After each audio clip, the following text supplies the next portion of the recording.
नमस्कार, आप देख रहे हैं प्राइम न्यूज। मैं हूं आपके साथ ट्विंकल दुबे। चलिए शुरुआत करते हैं उत्तराखंड स्पीकिंग की, जिसमें आपको बताएंगे उत्तराखंड से जुड़ी खबरें।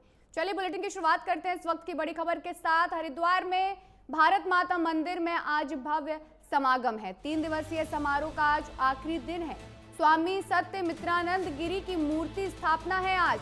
गृह मंत्री के साथ रक्षा मंत्री राजनाथ सिंह और सीएम योगी आदित्यनाथ समारोह में पहुंचे हैं। कार्यक्रम में गृह मंत्री और सीएम योगी का भव्य स्वागत किया गया है। कई बड़े दिग्गज भव्य कार्यक्रम में शिरकत करेंगे। जौलीग्रांट से सप्तऋषि आश्रम तक सुरक्षा बेहद सख्त कर दी गई है। देश भर के संतों की मौजूदगी में होगा भव्य समापन।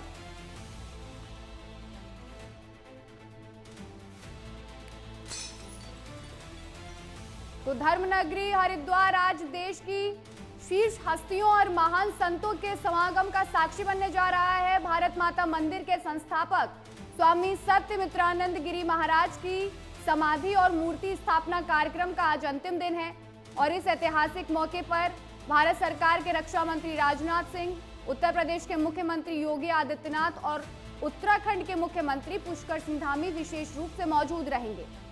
वीवीआईपी मूवमेंट को देखते हुए सप्तऋषि आश्रम और उसके आसपास के क्षेत्रों को सुरक्षा घेरे में तब्दील कर दिया गया है। देश भर से जुटे संतों के सामने आज ये कार्यक्रम किया जाएगा। वहीं इस 3 दिवसीय आध्यात्मिक उत्सव का आज भव्य समापन भी होगा। तो आज उत्तराखंड में कई वीवीआईपी लोगों का जमावड़ा देखने को मिल रहा है।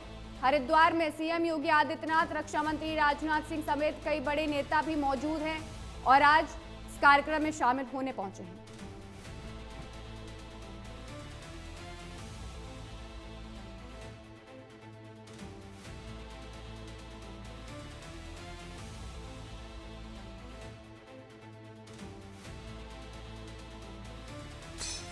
संस्थापक स्वामी सत्यमित्रानंद गिरी महाराज की समाधि और मूर्ति स्थापना कार्यक्रम होने वाला है और आज अंतिम दिन है इस कार्यक्रम का और इस मौके पर कई बड़े नेता हरिद्वार में मौजूद है। सीएम योगी आदित्यनाथ, रक्षा मंत्री राजनाथ सिंह, सीएम पुष्कर सिंह धामी समेत कई बड़े नेता इस कार्यक्रम में मौजूद हो रहे हैं और आज इस कार्यक्रम का समापन है जिसमें कई बड़े साधु संत भी शामिल होंगे। वीवीआईपी मूवमेंट को देखते हुए सप्तऋषि आश्रम और उसके आसपास के इलाकों में सुरक्षा बढ़ा दी गई है। वहीं इस खबर पे हमें ज्यादा जानकारी देने के लिए हमारे संवाददाता रजनीश दीक्षित जुड़ चुके हैं। रजनीश, क्या पूरी जानकारी है? जिस तरीके से आज हरिद्वार में वीवीआईपी मूवमेंट देखने को मिल रहा है, कई बड़े नेता पहुंचे कार्यक्रम में शामिल होने के लिए, क्या पूरी जानकारी है? देखिए, मैं आपको बता दूं कि ये 3 दिवसीय कार्यक्रम था भारत माता मंदिर में। स्वामी समित्रानंद की जो मूर्ति स्थापना और प्राण प्रतिष्ठा का एक कार्यक्रम है। इस कार्यक्रम में 3 दिवसीय कार्यक्रम था। लगातार देश के दिग्गज इसमें पहुंच रहे थे।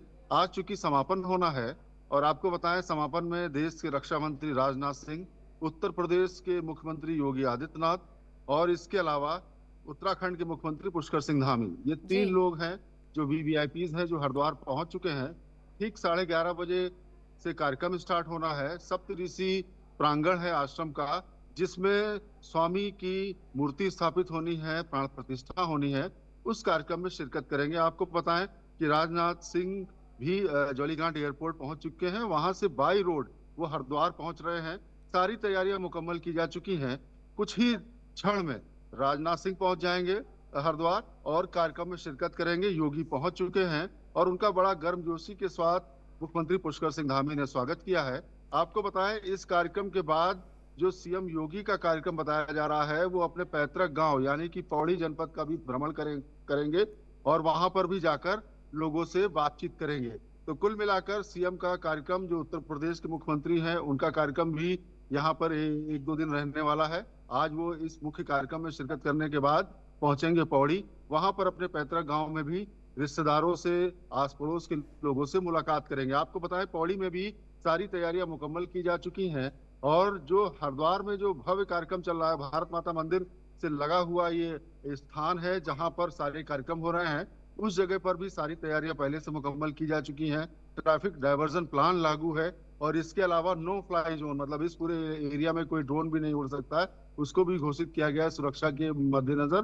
तो आपको बताएं, आज का महत्वपूर्ण कार्यक्रम वीवीआईपी का जमावड़ा, और इस कार्यक्रम का जो समापन है ये दोपहर में 2 बजे राजनाथ सिंह का जॉली ग्रांट पहुंचेंगे, वहां से दिल्ली के रवाना हो जाएंगे। तो कुल मिलाकर 11:30 से 2 बजे तक का ये पूरा कार्यक्रम चलने वाला है, और इस कार्यक्रम की सारी तैयारियां मुकम्मल हो चुकी हैं। और वीवीआईपी के जमावड़े के साथ साथ देश दुनिया के जो भारत माता मंदिर के परिवार से जुड़े हुए लोग हैं, अनुयायी हैं, वो सभी लोग यहाँ पर पहुंचे हुए हैं। 3 दिन का ये कार्यक्रम था, जो भक्ति का आह्लादित माहौल यहाँ पर देखने को मिला।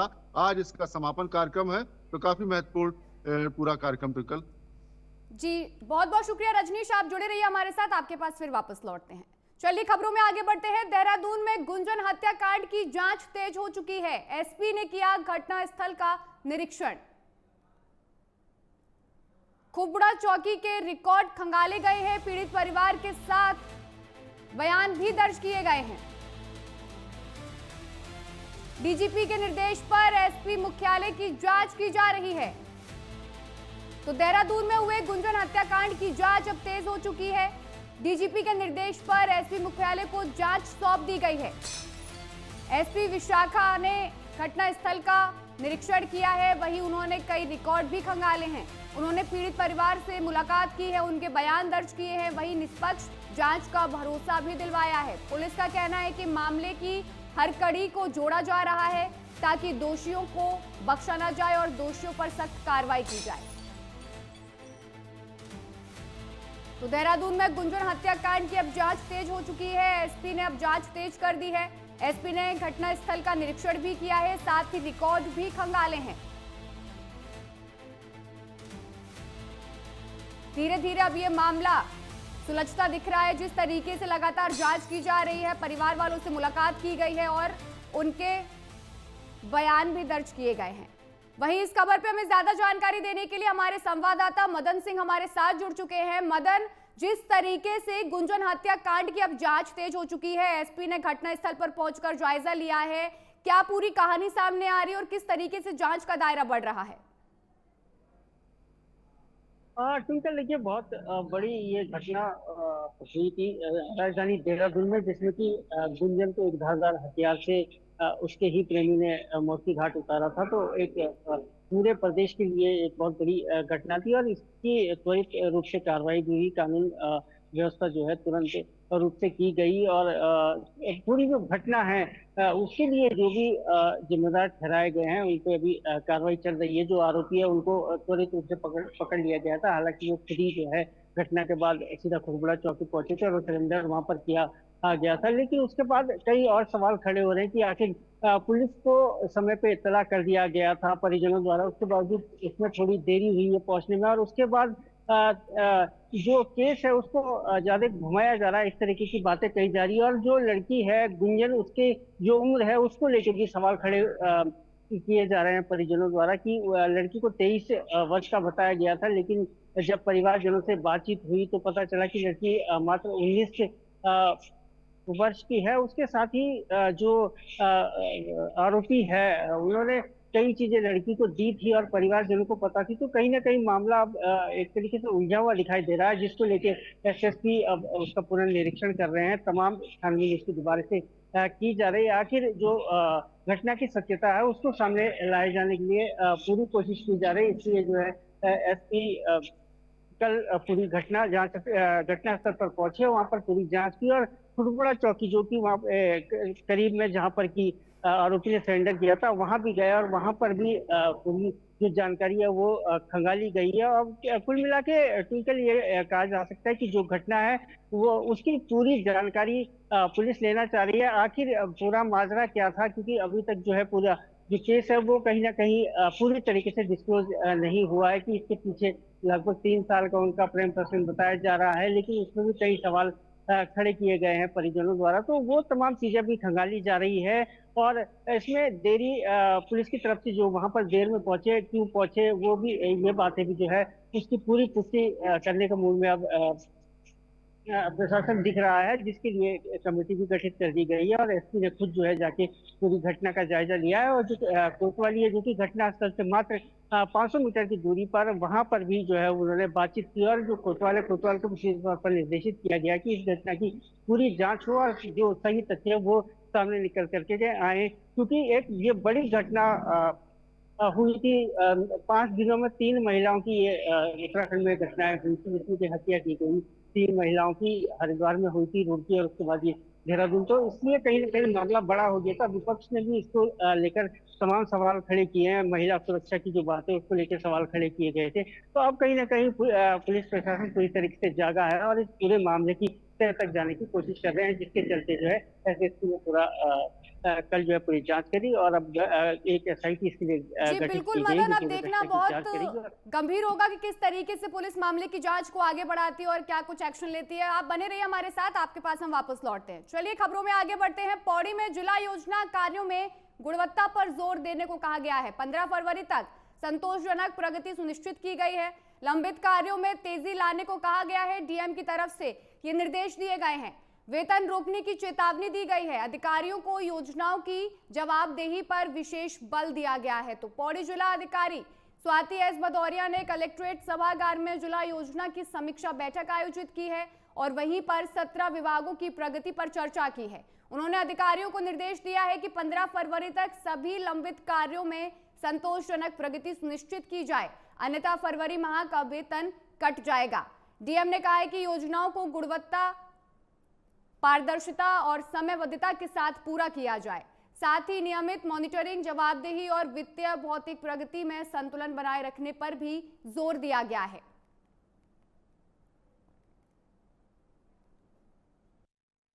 जिला योजना की आज बैठक की गई। सभी हमारे इनफैक्ट सभी विभागों को नहीं बुलाया गया, उसमें 17 विभाग जो हमारे थोड़े से लैग कर रहे थे उनको बुलाया गया और उन सभी को डेट वाइज हम लोगों ने टारगेट्स दिए हैं कि कब 15 फरवरी तक वो कितना कर लेंगे, 25 फरवरी तक कितना कर लेंगे और मार्च 10 तक कितना कर लेंगे।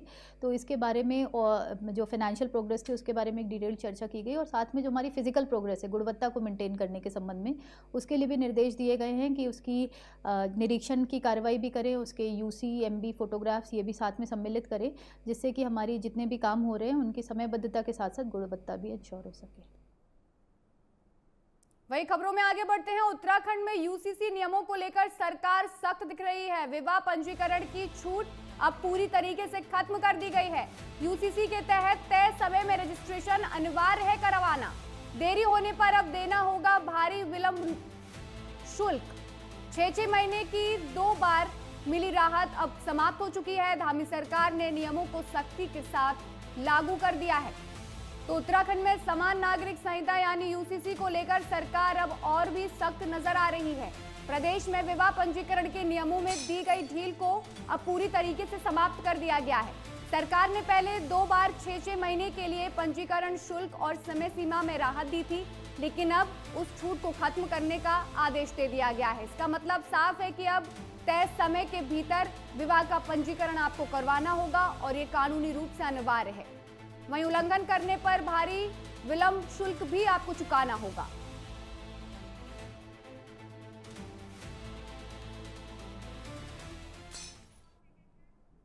वहीं इस खबर पे हमें ज्यादा जानकारी देने के लिए हमारे संवाददाता मदन हमारे साथ जुड़े हुए हैं। मदन, जिस तरीके से उत्तराखंड में यूसीसी को लेकर अब फिर से नियम सख्त कर दिए गए हैं, जो अब सरकार की तरफ से नया नियम आया है कि विवाह पंजीकरण में अब कोई छूट नहीं दी जाएगी, तय समय में आपको वो पूरी करनी पड़ेगी व्यवस्थाएं।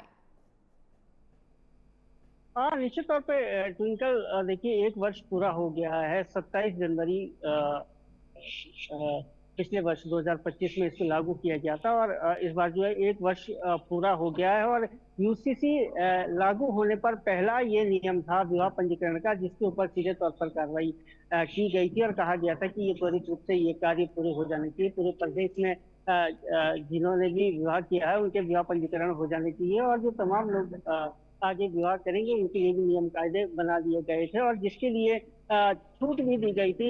पहले 6 महीने की छूट दी गई, उसके बाद फिर 6 महीने उसको बढ़ाया गया और क्योंकि अब 1 वर्ष का समय पूरा हो चुका है और समान नागरिक संहिता के जो भी नियम है वो कड़ाई से जो है लागू करने जा रही है सरकार, तो अब विवाह पंजीकरण को लेके भी कहीं ना कहीं सख्त रुख अपना लिया है सरकार ने और सीधे तौर पर अब कह दिया गया है कि जो भी विवाह पंजीकरण होंगे वो समय सीमा के अंदर हो जाना चाहिए, नहीं तो उसके बाद जो है अतिरिक्त शुल्क इसमें देना पड़ेगा। और ये जो शुल्क है ये 3 महीने में 300 रुपये का शुल्क रखा गया है। अगर इसके बाद भी नहीं होता है तो फिर इसको आगे बढ़ाया जाएगा और 10,000 तक का जो है इस पे शुल्क लगाया जा सकता है, जो कि अगर विवाह पंजीकरण नहीं कराते हैं। तो निश्चित तौर पर अब जो है पूरी कड़ाई के साथ यूसीसी के जो नियम है वो लागू किए जा रहे हैं और पूरे प्रदेश वासियों को इसकी सूचना भी दे दी गई है कि अब जो छूट है वो समाप्त हो गई है और जल्द से जल्द अपने विवाह पंजीकरण जिन्होंने नहीं कराया वो करा लें। और जो आगे विवाह करेंगे उनके लिए 6 माह का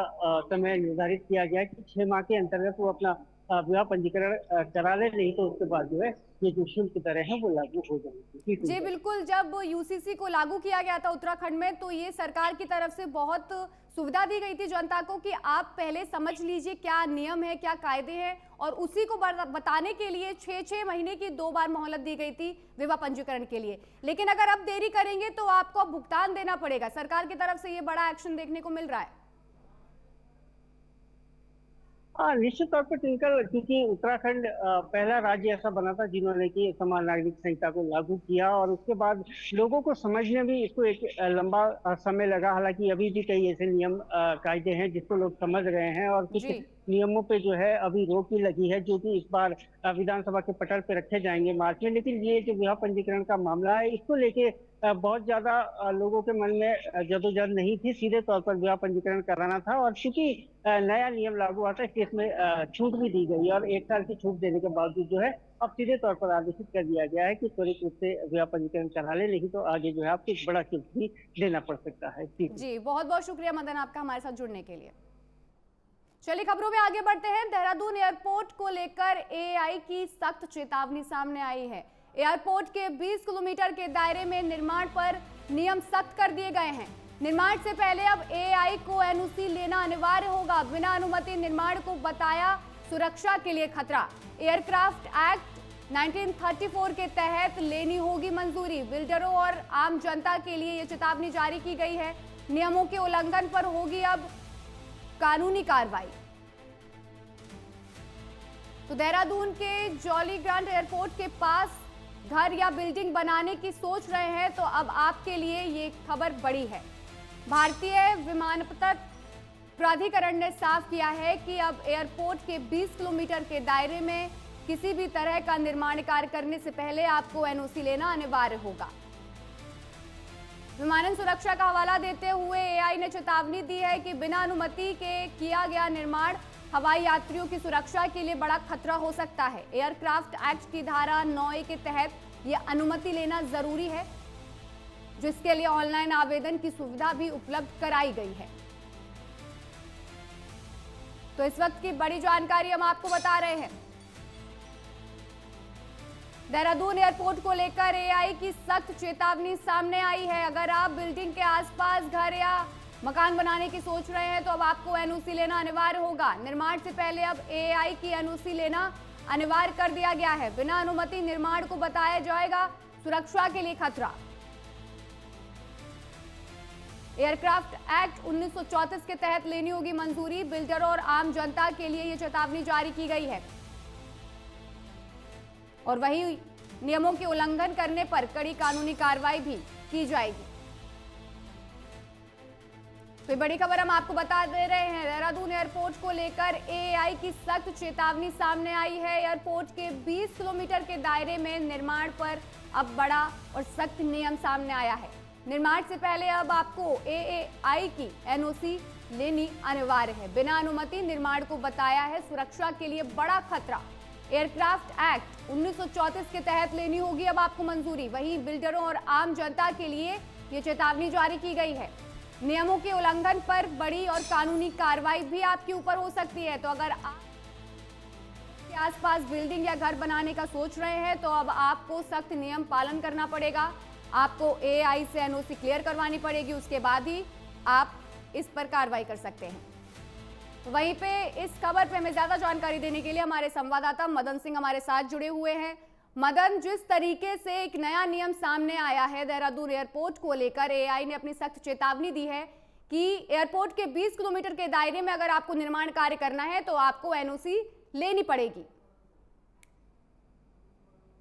ट्विंकल देखिए, निश्चित तौर पर ये नियम पहले से ही जो है भारतीय एयरपोर्ट प्राधिकरण में समाहित है कि जो भी एयरपोर्ट बनता है तो उससे 20 किलोमीटर के दायरे में निर्माण कार्य नहीं होता है, और अगर होता है तो उसकी ये बकायदा आपको इजाजत लेनी होती है और एआई से ये इजाजत मिलती है। लेकिन अगर मैं देहरादून का जो एयरपोर्ट है उसकी बात करूँ तो उसका जो है स्वरूप बदलने वाला है, उसका दायरा बढ़ने वाला है। इसलिए भी जो है इस नियम को अब लागू किया गया है कि जो भी आगे निर्माण कार्य होंगे उसके लिए जो है आपको इजाजत लेनी पड़ेगी, एनओसी लेनी पड़ेगी, नहीं तो आप पर कार्रवाई भी हो सकती है। क्योंकि एयरपोर्ट का दायरा बढ़ेगा तो निश्चित तौर पर ज्यादा जमीन चाहिए होंगी, और उसके साथ ही जो वहां पर हालांकि पहले से ही इतना निर्माण कार्य हो चुका है कि वहां पर एयरपोर्ट को अगर बढ़ाएंगे तो उसके लिए भी जो है तमाम लोगों की जमीनें अधिकृत करनी पड़ेगी। लेकिन अब जो है सख्त रूप सरकार ने अपना लिया है, और जो भी नियम के तहत जो भी वहां पर निर्माण कार्य होंगे उसके लिए जो है एनओसी आपको लेनी होगी एआई से, नहीं तो आपके ऊपर बड़ी कार्रवाई की जा सकती है, और उसके लिए एक जुर्माने की राशि इस भी। एयरपोर्ट के अगर आसपास आप घर वगैरह बनाएंगे तो आपको उसके लिए एनओसी लेनी पड़ेगी, ये अनिवार्य कर दिया गया है। बहुत बहुत शुक्रिया आपका ज्यादा जानकारी देने के लिए। चलिए खबरों में आगे बढ़ते हैं। उत्तराखंड में बदला है मौसम का मिजाज। आईएमडी ने जारी किया है बारिश और बर्फबारी का अलर्ट। मैदानी इलाकों में घने कोहरे से रफ्तार थम चुकी है। उत्तरकाशी और चमोली समेत 5 जिलों में ये चेतावनी जारी की गई है। पहाड़ों पर बर्फबारी से अब ठंड और बढ़ेगी। मौसम खराब के चलते यातायात प्रभावित होता अब नजर आएगा। तो उत्तराखंड में एक बार फिर मौसम ने अपनी करवट बदल दी है, जिससे मैदानी इलाकों से लेकर पहाड़ों तक जनजीवन पूरी तरीके से अस्त व्यस्त होता नजर आ रहा है।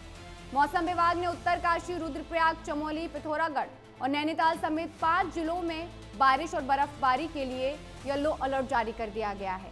वहीं मैदानी इलाकों में घने कोहरे के कारण विजिबिलिटी बेहद कम हो गई है, जिससे यातायात पर काफी नुकसान देखने को मिल रहा है। बढ़ती ठंड और खराब मौसम को देखते हुए प्रशासन ने स्थानीय लोगों और पर्यटकों को ऊंचे इलाके में न जाने की विशेष हिदायत दी है। वहीं सावधानी बरतने के भी निर्देश दिए हैं। तो अब उत्तराखंड में फिर से मौसम का मिजाज बदलते नजर आ रहा है। आईएमडी की तरफ से बारिश और बर्फबारी का अलर्ट जारी कर दिया गया है।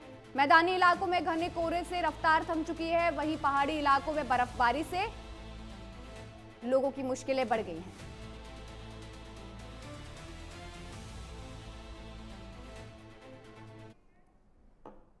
वहीं उत्तराखंड स्पीकिंग में मेरे साथ इतना ही। देश और दुनिया की तमाम बड़ी खबरें जानने के लिए देखते रहिए प्राइम न्यूज़। नमस्कार।